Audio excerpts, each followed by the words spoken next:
Umako naman tayo sa Bolivia mga kaibigan.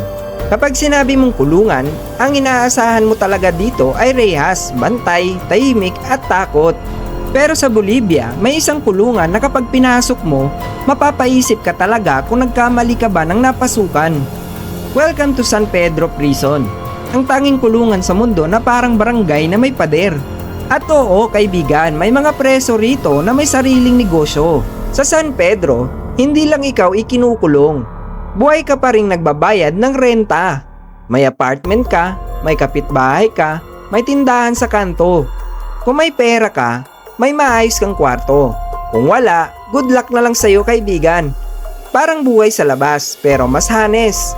Dito hindi libre ang selda. Bibili ka ng space.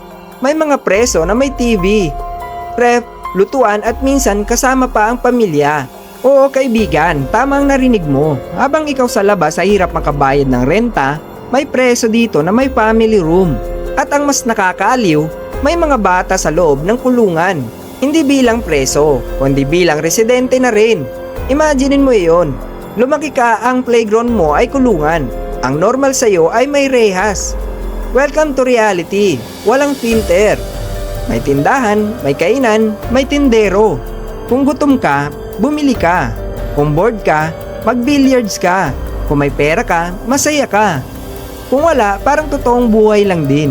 Ang San Pedro ay parang capitalism simulator. Prison edition. Walang equal opportunity. Kung may pera ka, may ginawa. Kung wala, magtiis ka muna. Hindi ito luxury dahil mabait ang sistema. Luxury ito dahil pinayagan nilang mangyari ito. May mga turistang pumasok na rin dito noon. Nagbayad at nagtour. Isipin mo, nagbabayad ka para makita ang kulungan habang ang mga preso nakatira na doon. Parang zoo, pero baliktad.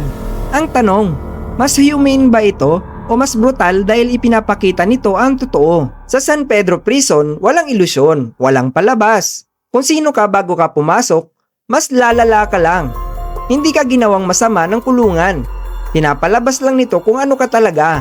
Kung masipag ka, yayaman ka. Kung tamad ka, lulubog ka. Parang Facebook, pero walang unfriend. May mga nagsasabing mali ito. May mga nagsasabing ito ang pinaka-honest na kulungan. Dito, walang kunwaring pantay-pantay. Walang lahat tayo pareho. Ang buhay kahit sa loob ng kulungan ay may hierarchy.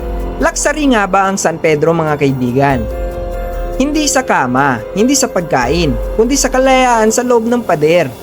Hindi ka kontrolado bawat segundo. Hindi ka sinisigawan. Basta marunong kang makisama, buhay ka.